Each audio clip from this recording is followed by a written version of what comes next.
Ay, que nunca pones atención, ok. Bueno, Hola, profe. ¿cómo estás?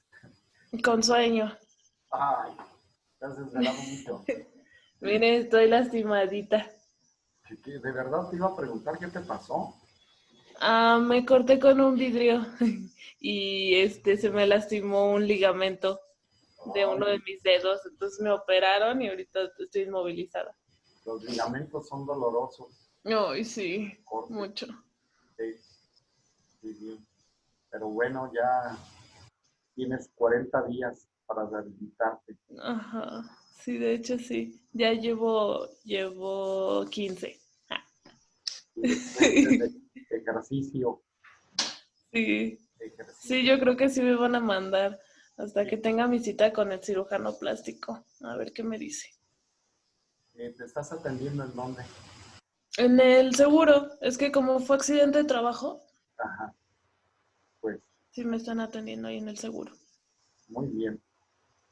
Vamos a dar inicio contigo, porque Bueno, pues los otros que se nos vayan sumando. ¿Sale? El día de hoy vamos a ver estos objetivos, identificar los principios teóricos de Jacques Lacan. ¿Sí? ujú, Jacques Lacan son de los neopsicoanalistas, ¿ok? Y vamos a ver sus aportaciones.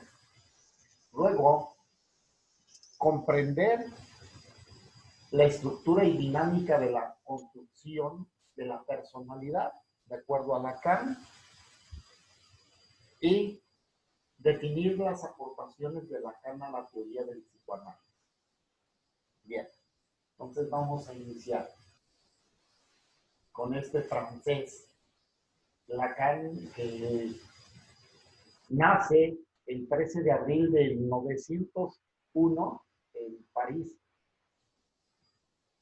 Uno de los 4 hijos de un comerciante vinagrero que durante la Primera Guerra Mundial el colegio al que asistía se transformó en una especie de hospital de campaña. Y es probable que esta experiencia haya arraigado en él el deseo futuro de una carrera médica. En aquella época, Lacan era definido como altanero y distante, incapaz de organizar su tiempo y de comportarse como los demás. Entre el 1927 y 1931 realizó los estudios necesarios para la especialización en psiquiatría y neuropsiquiatría. En el 1930 y 1932 inició su investigación de tesis en psicosis paranoica y sus relaciones con la personalidad. En junio de 1932 empieza su análisis con Rudolf Leuwenstein, quien por aquellos tiempos era considerado como el mejor analista didáctico de la Société Psychanalytique de París. Entonces, esto es más una visión general sobre este personaje que nos toca hoy ver. Luego vamos a ver la sala de espera.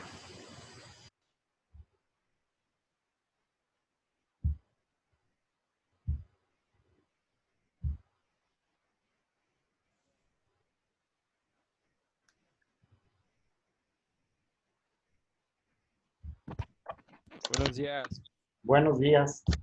buenos días. Buenos días. Ya empezamos, ¿eh? Ya empezamos a ver me voy a regresar nada más un momentito en relación a Jacques Lacan, el neuropsicoanalista que nos corresponde ver ahora. Entonces, vamos a ver sus obras. Describir la obra de Lacan no es fácil. No existe edición alguna de sus obras completas, como en el caso de Sigmund Freud, ¿no? Muchos de sus artículos se han publicado en revistas ya desaparecidas y son por tanto casi inencontrables. En cuanto a su seminario, está en proceso de publicación. En cuanto al seminario, pues las series de conferencias que fue impartiendo, entonces sí hay escritos Sí quedaron evidencias de las mismas, pero están en proceso de publicación.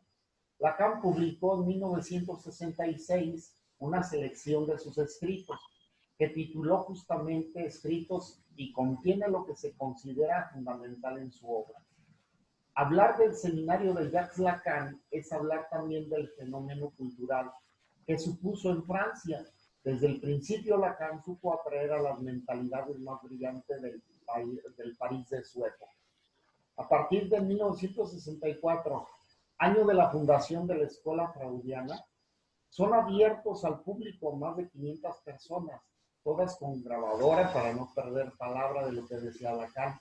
Llegan a agolparse en salas provistas para no más de 200 gentes. O sea, fue un boom en su época. Tuvo una gran aceptación y sobre todo porque aperturó, ¿no? Aperturó a la persona la asistencia a sus seminarios. La mayoría de los intelectuales de su generación pasaron de un momento a otro por el seminario. Lacan lo realizó año tras año desde el 1953. Durante casi 20 años fue semanal. Seguir su proceso es seguir la evolución del pensamiento del mismo. Saltándonos forzosamente muchas cosas, podemos dividir su enseñanza en 3 periodos, aun cuando sea algo artificial. De este primer periodo son algunas de sus formulaciones más conocidas. El inconsciente es el discurso del otro, o el deseo del hombre es el deseo del otro, o el inconsciente está estructurado como un lenguaje. Aquí empieza también la construcción de una de sus teorías más fecundas, la de lo real, lo imaginario y lo simbólico, cuya elaboración no abandonará en toda su vida. Este es el centro, ¿no? El centro de su discurso, en su teoría, en el inconsciente, el discurso del otro. El otro se va conformando en relación a lo que se va aprendiendo, se va adquiriendo y se refleja posteriormente hacia afuera, ¿no? Vernos así, reflejados en nuestras características, nos descubrimos, porque es la construcción de la personalidad que el medio ambiente, el entorno, la familia, etcétera, nos fue enseñando. Entonces fuimos aprendiendo a construirnos. Y por eso fíjate bien, cuando se da la parte paranoide, y les voy a poner este ejemplo, el paranoide, el peligro que está sintiendo, que está percibiendo la persona paranoide, lo refleja en el exterior, ¿cierto o no? Acusa a otros, me está persiguiendo, me quiere robar mis ideas, acusa al exterior. Pero ¿dónde está el verdadero peligro de la persona que vive la paranoia? ¿En dónde se encuentra? Pues en su consciente de en sí mismo. En el mismo paciente, ¿cierto? Está en su interior, pero lo refleja hacia afuera en otro. ¿Cómo diría Ana Freud en sus mecanismos de defensa? Hace una proyección, proyecta, otorga a los demás pensamientos o sentimientos que él mismo tiene.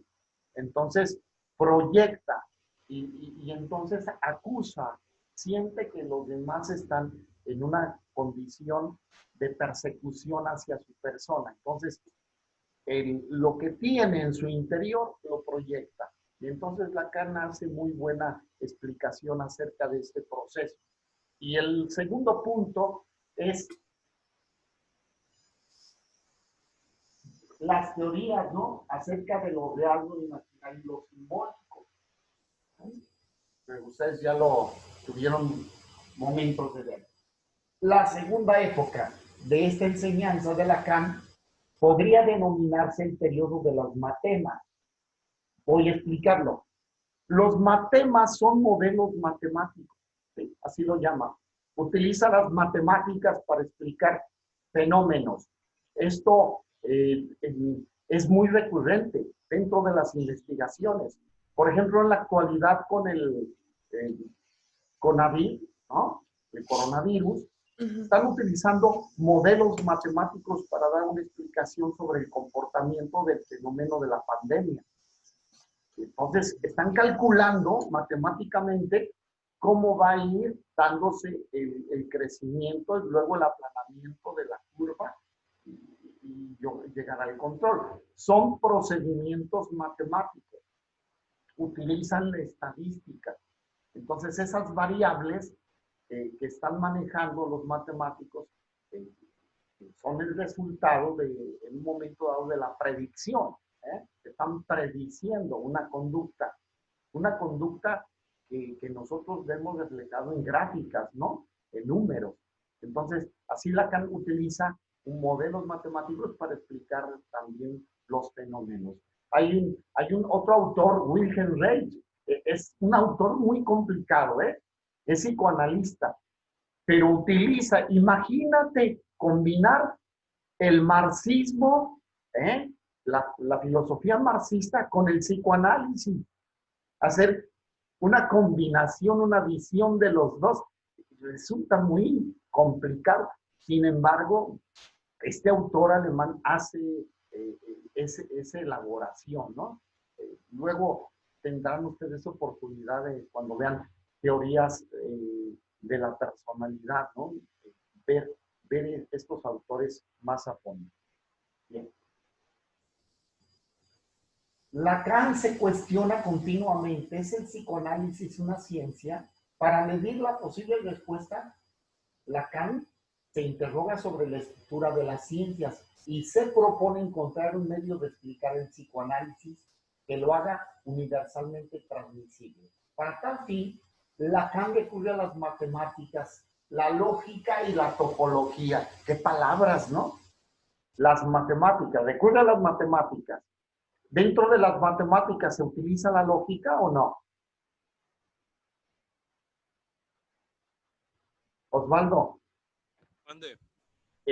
Dentro de las matemáticas es fundamental la lógica. Claro. Claro, ¿no? Porque hay planteamiento, hay razonamiento, hay secuencia, lo primero, lo segundo, lo tercero, etcétera, ¿no? Y la topología. ¿Y qué es la topología? ¿Quién conoce qué es la topología? Es como para los geólogos, ¿no? No. Entonces no sé qué sea. Bueno, ahí va. Una topología es una situación, una definición que se repite constantemente, ¿sí? Son aspectos topológicos. Entonces, una idea se presenta, se describe, se define. Luego, a lo largo de la descripción de una teoría se van presentando relaciones con este concepto. Por ejemplo, en un aspecto topológico en el psicoanálisis. Yo digo un ejemplo y ustedes van a poner otro, ¿sí? El inconsciente. ¿En dónde está presente en el discurso del psicoanálisis el inconsciente? En muchos campos, ¿de acuerdo? Entonces, este es un aspecto topológico. El inconsciente es un concepto que va a estar involucrado en el discurso del psicoanálisis a lo largo del desarrollo de su teoría. Entonces, ¿sí está entendido o no? Celina, Ruth.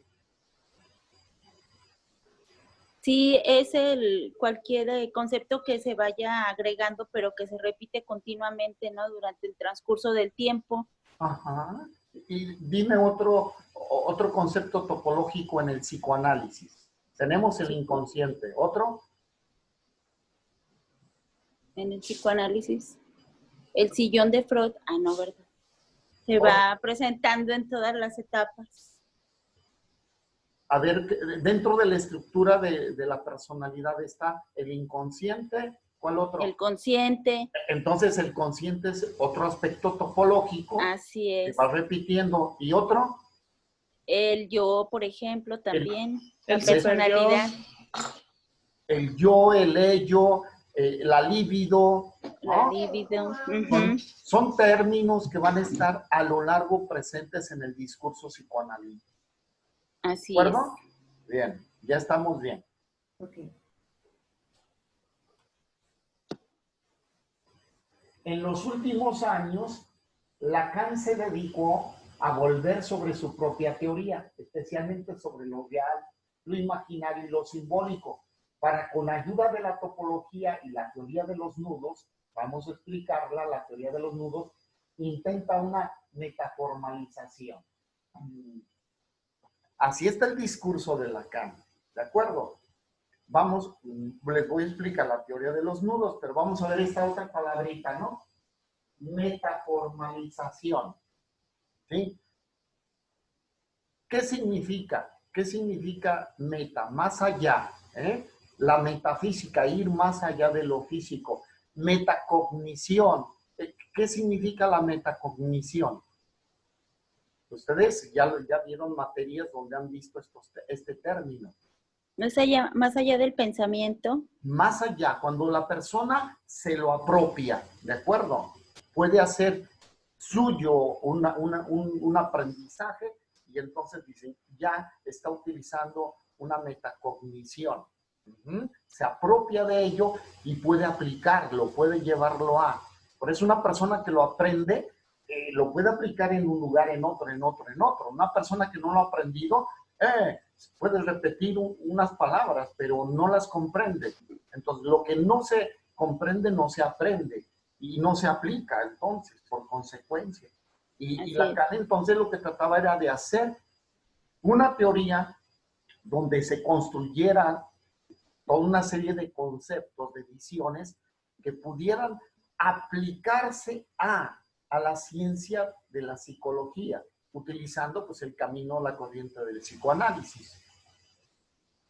Bien. Él estudió del nudo Borromeo, así le puso, ¿no? El nombre, el nudo Borromeo, le permitió intentar situar lo real, lo imaginario y lo simbólico, y en sucesivas aproximaciones, el objeto o el síntoma y otros elementos de la teoría. Adelante voy a ver el nudo Borromeo. Dentro de esto, de esta explicación, él incluye la construcción de lo real, lo imaginario y lo simbólico. Y por estas aproximaciones, entonces, hace muy claro que los síntomas que presenta la persona, la serie de síntomas, son la manifestación de un problema, ¿de acuerdo? El síntoma no es un problema como tal, ¿cierto o falso? Tienen una infección estomacal. Si es el síntoma no es el problema. Ese no es el problema, el síntoma. No. La fiebre, el dolorcito, la náusea, ¿no? Tienen que ir a fondo sobre el problema que está causando, ¿no? La bacteria que está ahí ocasionando ese descontrol en tu funcionamiento gastrointestinal. Entonces, pero si es una manifestación de que algo está mal. Es por donde podemos explorar, ¿sí? Tomamos los síntomas y al ver los síntomas podemos llegar entonces a la situación que está ocasionando el problema. Lo real, vamos a hacer un repaso, es aquello que simplemente no es simbolizado. La realidad debería definirse como un conjunto de lo simbólico y lo imaginario. Es imaginario en la medida en que estamos situados en el registro espectacular. El yo lo que está haciendo es una racionalización de los actos. Ejemplo, los objetos cotidianos son simbolizados por cuanto quieren decirnos algo, portan una significación. Fíjate, vamos a verlo de una manera muy sencilla, ¿sí? Lo real.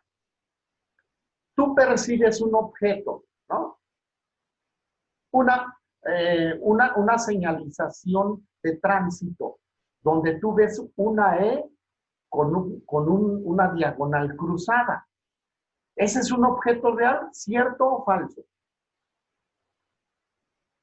Sí, pero el significado es atribuido por la cultura. Así ¿Estamos? es ¿Y también. qué significa la E cruzada? Que no podemos estacionarnos en ese lugar. Que no podemos estacionarnos. Por otra parte, cuando el niño está creciendo, ¿eh? Se le ponen palitos, ¿no? Para enseñarle la suma. Se le ponen frutas, se le ponen objetos para que pueda llegar a la mecanización y luego a la comprensión del concepto. Entonces, primero lo hace con palitos, con frutitas, y después llega al conocimiento, por ejemplo, del número 5. Pero del número 5 abstrae que eso significa que debe de juntar 5 cosas. ¿Sí me explico? Sí, ¿Sí? Entonces, lo real está ahí, el número está ahí, ¿no? Pero su significado se tiene que hacer mediante una abstracción. El sujeto tiene que hacer una abstracción. Por eso pasa el niño por un proceso de crecimiento de su pensamiento para llegar a abstraer y comprender muchas cosas que el mundo le va a ofrecer, ¿no?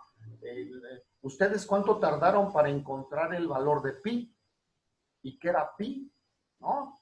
Entonces, no lo aprendieron en el preescolar, lo aprendieron en la educación en la primaria. secundaria, yo creo. Y entonces llegan a construir ese concepto porque ya hicieron un paso, un proceso.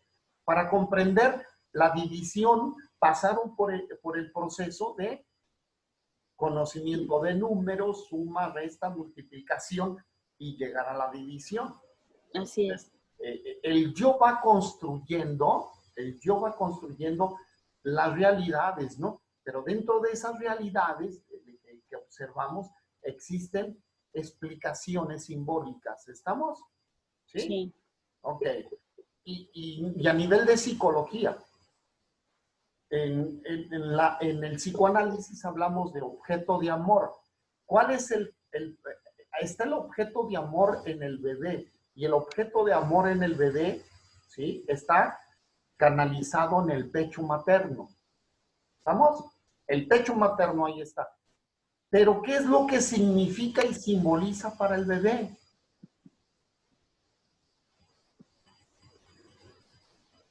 Alimento.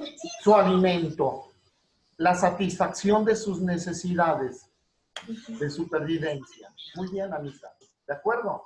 Luego, el proceso de objeto es descubierto en la figura materna.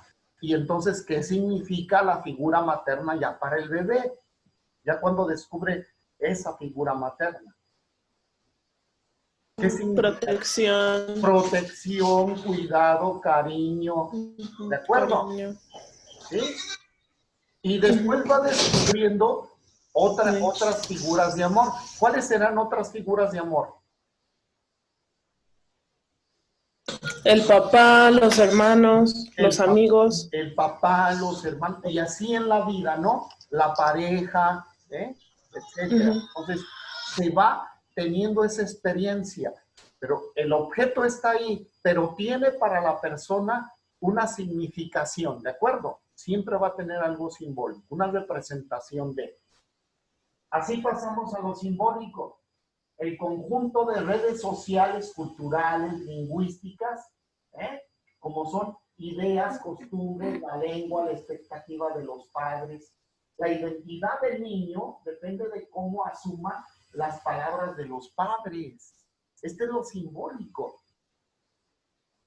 El lenguaje simbólico, ¿cierto o no? Ustedes ven una escritura china, ¿le entienden?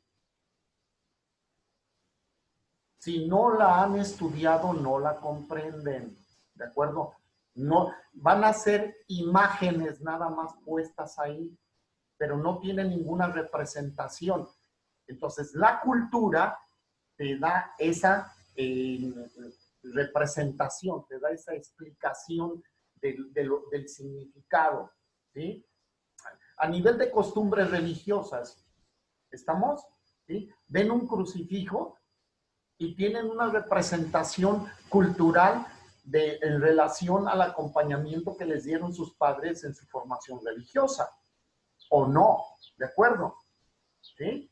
Entonces, un Cristo para un budista que no ha tenido, por ejemplo, contacto con la religión cristiana, no puede representar nada, ¿sí? Y para nosotros ver a un Buda, si no hemos tenido esa información cultural, pues tampoco representarán a este señor gordito que está ahí, ¿no? ¿Sí? Pero no va a representar absolutamente nada. Nosotros entonces caminamos en lo simbólico de acuerdo a lo que nosotros hemos adquirido, principalmente de nuestros padres, ¿no? Y dentro de lo simbólico, a ver, les voy a hacer una pregunta muy personal. ¿Se han dado cuenta ustedes cuál es el sentido de vida que ustedes tienen, que ustedes están formando, que ustedes están cultivando? ¿El sentido de qué? Su sentido de vida. Y en otras preguntas es, ¿quién soy? ¿Para qué estoy en este mundo?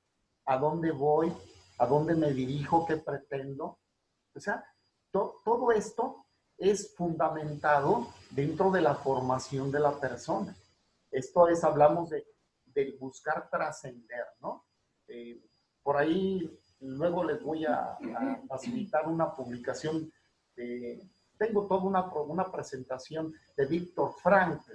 Es un médico judío que sufre en la Segunda Guerra Mundial una situación muy catastrófica en su vida, ¿no? No sé si ustedes han leído El sentido de vida del libro de Viktor Frankl. ¿Sí lo han leído? No, de Viktor Frankl. Va a estar bien interesante. Está fuerte, pero está muy interesante. Este señor tenía una vida cómoda, bien. Cuando viene la invasión de los alemanes, lo apresan. Y en este proceso es desposeído, despojado de sus bienes. Inclusive apenas se había casado, era recién casado. Y en este proceso muere su familia, muere la esposa. O sea, es desposeído. Y él vive esta situación de una manera muy interesante, porque dice, reconocí mi fortaleza y mi valor personal cuando me desposeyeron de todo eso. En términos mexicanos, ¿qué dicen? Nos damos cuenta del valor, por ejemplo, de una persona cuando la persona ya no está con nosotros. Decían por ahí, mi abuelo materno decía, ¿quieres saber cuánto vale o dicen que vale una persona? Muérete, ¿no? Y cuando se mueren todos son buenos, todos se van al cielo, todos son los mejores hijos, los mejores maridos, ¿sí? Y dice, ¿y quieres saber cuánto no vales? Cásate. Es cuando se vive la realidad, las deficiencias, las carencias, ¿no? Es cuando se entra en conflictos serios con las otras personas. Entonces, estos procesos Lacan nos los tiene muy claros, ¿no? En términos científicos dicen, los aprendizajes tempranos fundamentan la formación de la personalidad. ¿Cierto o falso? Sí. Cierto. Y lo imaginario es el aspecto no lingüístico de la psique, formula el conocimiento primitivo del yo. Esto, las representaciones formuladas en el conocimiento, dice Lacan, va a haber siempre representaciones que son guardadas en el inconsciente. Y les voy a poner un ejemplo muy clarito, así, muy simple. ¿Cuántas veces vienen a ustedes algún recuerdo cuando ven una imagen y les despierta sentimientos? Un aroma y les despierta sentimientos. ¿Les ha sucedido o no les ha sucedido? Sí. ¿A ti te ha pasado, Ruth? Sí. Y tú dices, oh, y te recuerda algo. Me decía una paciente, este aroma del café con canela me recuerda inmediatamente la imagen de mi abuela. ¿Sí? Y le venían esos sentimientos y esos recuerdos hermosos, ¿eh?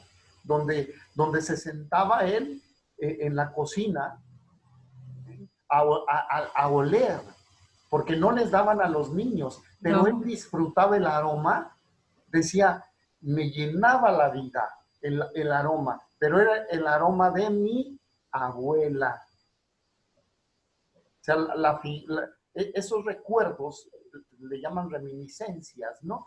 Están presentes y cuando logramos el contacto con esto, vienen sentimientos, ideas, experiencias, ¿no? Encuentros dentro de la construcción de lo primitivo. De lo primitivo no significa que estamos heredando de los hombres de las cavernas, ¿eh? Lo primero, nuestras primeras experiencias, ¿sí? Y así como hay experiencias buenas, hay experiencias malas, ¿sí? Malas que suceden y bueno. Voy a hacer un espacio porque vamos a tener examen el siguiente miércoles. Qué pronto, ¿verdad? Sí. Sí. Bueno, les voy a decir que va a entrar. Son 3 presentaciones. ¿Eh? Espérame. ¿Cuáles son, Pablo? Son las presentaciones del 17, 24 de junio. 17 y 24. ¿Sí? Y la de hoy, 1 de julio.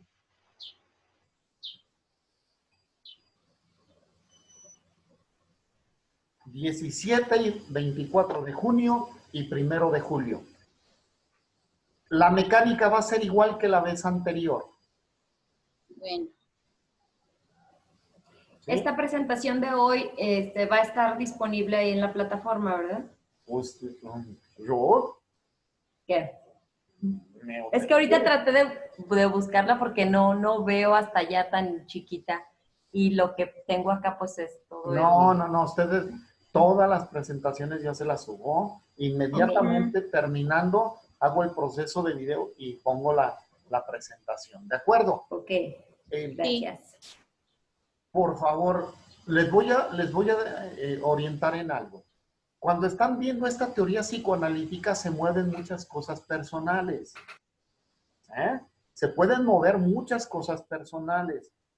No se estén haciendo interpretaciones, autointerpretaciones. No caigan en eso. ¿Eh? no te preocupes, yo no interpreto nada. Ya sé, y a mí no me está moviendo nada. Yo dije, A estoy mí mal. tampoco. No. Estoy mal, que no me Ya mueve están en la nada. defensa. Luego me voy a comer un pollito con cada uno de ustedes y van a ver. ¿Eh? Van a ver Que se cómo nos mueve mueve todo algo. esto. Entonces, otra aclaración. En el examen, por favor, no sean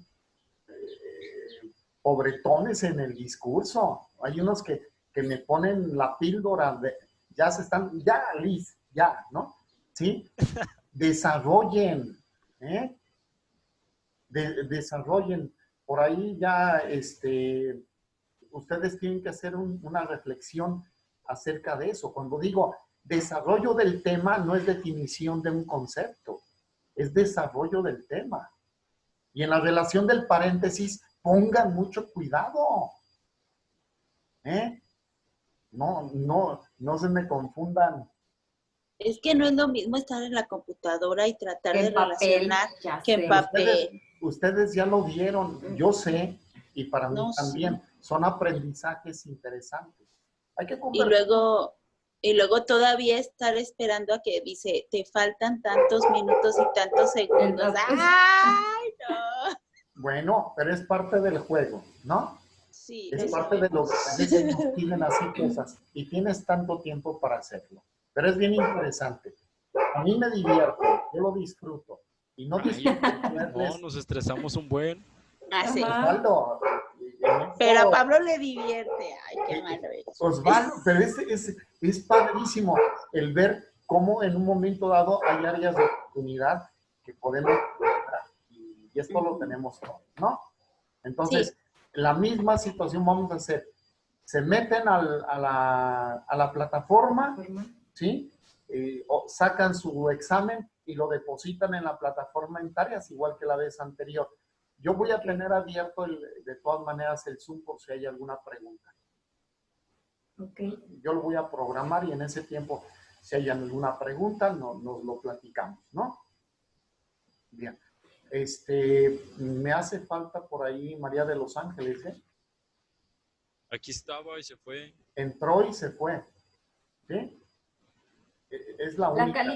La calificación del pasado sí nos la dio profesor, ni me acuerdo. Claro que está ahí en sus calificaciones.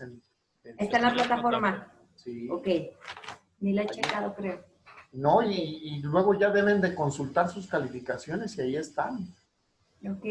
Yo las di con mucho tiempo ahí al instituto. ¿Ok? Bien. Sus tareas. Y vamos a seguir. Esto es lo que les iba a explicar, el nudo Borromeo, porque queda poco tiempo. La propiedad principal distintiva del nudo Borromeo es que basta que en un cordel se corte para que todo el conjunto anudado se disperse. Este es el nudo Borromeo. Imagínate una bola de hilo, ¿no? ¿Sí? Y es cortado. ¿En dónde quedó la punta? ¿En dónde quedó el principio? ¿En dónde quedó el fin? ¿Les ha sucedido que se conflictúan luego para encontrar dónde está, no? Dice, en el nudo Borromeo está implicado lo real, lo simbólico, lo imaginario. Ahí está todo en la vida de la persona. En la persona está todo inserto, toda tu experiencia en tu crecimiento personal. Y cuando hay un conflicto, cuando hay un problema, cuando hay una situación traumática, tu vida se puede quedar así. Es cuando nosotros no nos explicamos el por qué, ¿no? Anita tiene el novio, ¿no? Y luego el novio llega y dice, es que estoy confundido. Y no te da ninguna explicación más. Dice, es que estoy confundido. ¡Ah! Y entonces se queda Anita, ¿por qué me dice que no quiere seguir conmigo? ¿Qué pasó? O sea, se rompió el amor, ¿no? De la noche a la mañana y entra la confusión. Entonces, esto pasa y esto es explicado por Lacan en el nudo Borromeo. Yo sé que no ha pasado, Anita, que tú los cortas primero, pero la situación, la situación está así. Ajá, ¿ok? En un conflicto, cuando existe un evento traumático, corta una línea y afecta todo. ¿Sí está claro? Lo trato de explicar de una manera muy sencilla, ¿no? ¿Sí? Donde entonces Lacan establece que cuando hay alguna situación de ese tipo se presenta entonces un conflicto serio. A partir del anudamiento mismo de los tres registros, el real, el imaginario y el simbólico, es decir, donde lo real ya no será pensado en su autonomía relativa respecto de los otros dos registros, tal como Lacan lo había abordado en su primera parte de su enseñanza entre los años 50 y 60, sino en la articulación efectiva de los tres registros que lo hacen en el 70. Lacan hace una evolución de su teoría y entonces dice, cuando una persona está metida dentro de un conflicto, de pronto lo real ya no es tan real, lo simbólico no es tan simbólico y lo imaginario tampoco. Por ejemplo, en la depresión, ¿no? Tenemos la depresión. Las causas de la depresión de pronto se esconden. y la persona que lo está viviendo no puede definirlas, no puede explicarlas. Eso les pasa, ¿eh? Las personas que llegan con un conflicto te manifiestan algo, pero cuando les dices, ¿por qué sucedió esto? No tienen una explicación del origen de su experiencia. Y de pronto, cuando ya son cosas más serias, es cuando hay una confusión, se revuelven estas tres instancias de lo real, lo imaginario y lo simbólico, y entonces las personas pueden asumir personalidades distintas. ¿Eh? Entonces, Osvaldo dice, yo soy el Quijote de la Mancha, ¿no? Está perdiendo completamente contacto con la realidad, pero él está convencido que es Don Quijote de la Mancha. Son pensamientos esquizofrénicos, son situaciones paranoicas, son situaciones depresivas, etcétera, etcétera, ¿no? Todo junto ahí. Sí, vamos entonces puntualizando que el nudo Borromeo explica que cuando hay un problema afecta a toda la personalidad. ¿Va? Ya se va a cortar esto, se lo subo y nos vemos entonces el miércoles muy puntualmente